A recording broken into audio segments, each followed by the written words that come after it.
Welcome to Fear Files, where the shadows lurk and nightmares come alive. In tonight's chilling episode, we delve into 3 spine-tingling tales that will keep you on the edge of your seat. Prepare for a journey through terror and suspense, where every reflection hides a darker truth. Stay tuned and keep your lights on, if you dare. Evelyn Hart stepped into the art gallery, the heavy door creaking as it closed behind her. The dim light cast long shadows across the walls, creating a maze of eerie shapes and flickering illusions. The gallery, long abandoned and fallen into disrepair, seemed to come alive in the darkness, each painting whispering secrets of a forgotten past. As Evelyn wandered through the deserted rooms, her heart raced with a mix of fear and excitement. She had heard rumors about the gallery's haunting, but the promise of inspiration kept her moving forward. Her flashlight illuminated the paintings, revealing grotesque and unsettling images that stirred something deep within her. In a secluded corner of the gallery, Evelyn noticed a figure standing before a large canvas, their back turned to her. The figure was tall and slender, their posture eerily familiar. Intrigued, Evelyn approached, her footsteps echoing in the silence. "Hello," she called softly. The figure turned, revealing a face that was an exact replica of her own. The doppelganger's smile was unnervingly calm, their eyes cold and calculating. "Welcome, Evelyn," the doppelganger said, their voice smooth and unsettling. "I've been waiting for you." Evelyn's mind raced as she studied her doppelganger. "Who are you?" she asked, her voice trembling. "I am Edward Black," the doppelganger replied. "A fellow artist, like yourself." Evelyn tried to maintain her composure, but the coldness in Edward's smile made her uneasy. "What are you doing here?" Edward's smile widened. "I've been here for quite some time, creating art that reflects the darkest corners of the human soul. I've been waiting for someone like you." As they spoke, Evelyn felt a strange connection to Edward, but his unsettling demeanor and the unnatural quality of his presence left her on edge. She decided to leave, but the gallery's maze-like corridors seemed to stretch endlessly, trapping her within. In the following days, Evelyn's life began to unravel. Strange occurrences plowed her, paintings appearing in her studio that mirrored her deepest fears, and her loved ones acting increasingly distant. Her once stable world now seemed to be crumbling. Desperate for answers, Evelyn returned to the gallery, hoping to find some clue about Edward's intentions. As she navigated the darkened halls, she found more of Edward's disturbing works, each painting more horrifying and personal than the last. Evelyn's frustration turned to terror as she realized that Edward's influence was not confined to the gallery. His dark presence seemed to seep into her life, turning her fears and nightmares into reality. The line between her own creativity and Edward's sinister manipulation began to blur. One night, as Evelyn wandered the gallery, Edward confronted her with a chilling revelation. "You see, Evelyn," he said, his voice echoing through the empty rooms, "I have a special gift, one that allows me to take on the lives of others. Your creativity is a powerful tool, and I intend to use it to escape this dark existence." Evelyn's heart pounded as she realized the true extent of Edward's intentions. "You want to swap lives with me, to trap me here while you take my place." Edward's smile was a twisted reflection of her own. "Precisely. Your life, your art, it all becomes a means for me to break free from this shadowed prison." Determined to reclaim her life, Evelyn confronted Edward in a final, desperate struggle. She navigated the gallery's labyrinthine corridors, her mind racing as she pieced together the clues from Edward's paintings and the symbols hidden within the gallery. Using her knowledge of art and her own creative abilities, Evelyn crafted a plan to trap Edward in a nightmarish painting, a creation that would imprison him within the confines of his own dark world. The confrontation was intense, with shadows shifting and flickering as Evelyn and Edward battled both physically and psychologically. As the final battle unfolded, Evelyn faced Edward in the heart of the gallery. The walls seemed to close in, the air thick with tension and fear. With a final, determined effort, Evelyn completed her masterpiece, a painting that captured Edward's essence and trapped him within its dark, twisted form. The gallery seemed to shudder as the painting's power took hold. Edward's screams echoed through the empty halls as he was pulled into the canvas, his form dissolving into the darkness. With Edward defeated, Evelyn emerged from the gallery, her mind and spirit exhausted but triumphant. The once haunted gallery now seemed strangely peaceful, its dark secrets contained within the painting. Evelyn returned to her life with a renewed sense of purpose. Her experiences had transformed her, and she used her art to explore the boundaries of fear and creativity. The gallery, now a place of eerie calm, remained a haunting reminder of the darkness she had faced and overcome. In the years that followed, Evelyn's story became a legend among artists and enthusiasts. The gallery remained a mysterious and unsettling place, its dark past serving as a cautionary tale about the dangers of ambition and the power of the unknown. Evelyn continued to create, her work reflecting the trials she had endured. Her art became a testament to the duality of identity and the transformative power of confronting one's deepest fears.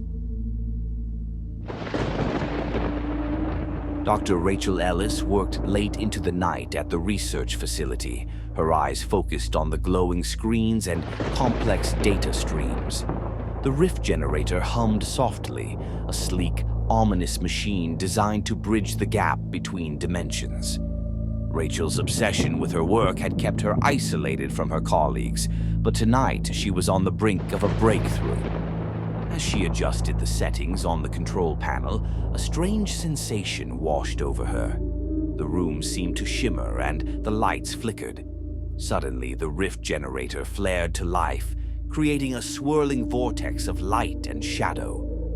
Rachel's heart raced as she watched the anomaly stabilize, revealing a shimmering portal to an unknown world. Drawn by curiosity, Rachel approached the portal, her breath misting in the cold air. On the other side, she saw a dimly lit laboratory that mirrored her own, but with an eerie, dystopian quality. The portal pulsed, and a figure emerged, a woman who looked exactly like Rachel, but with an unsettlingly cold demeanor. "Hello," Rachel called, her voice echoing through the portal. The doppelganger stepped through, her eyes gleaming with a calculating intensity. "Dr. Rachel Ellis, I presume?" the doppelganger asked, her voice smooth but laced with a chilling edge. "I am Dr. Veronica Ellis." Rachel's mind raced as she processed the unsettling resemblance. "You look exactly like me. How is that possible?" Veronica's smile was unnervingly serene. "We come from different worlds, Dr. Ellis.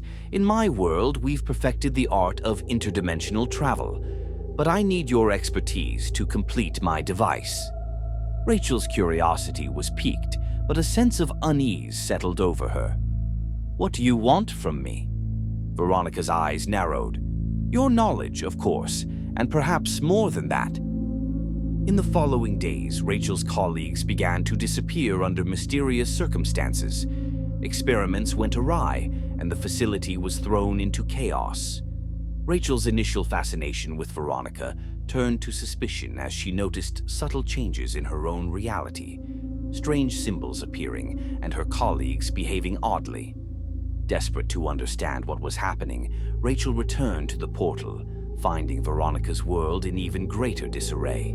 Veronica's true intentions began to surface. She planned to use Rachel's identity to infiltrate their world and escape her oppressive reality. Rachel's investigation led her to the realization that Veronica's regime was brutal and totalitarian, a stark contrast to her own world. The stakes grew higher as Rachel faced the terrifying possibility of being trapped in a nightmarish existence while Veronica took over her life. Rachel's paranoia deepened as Veronica's machinations became more apparent. The facility's systems were sabotaged, and the rift generator began to malfunction. Veronica's presence was a constant, menacing shadow, manipulating events from behind the scenes. In a tense confrontation, Rachel demanded answers from Veronica.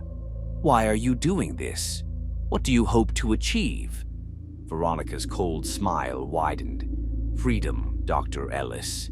I intend to take your place and live in your world, where power and control are within my reach."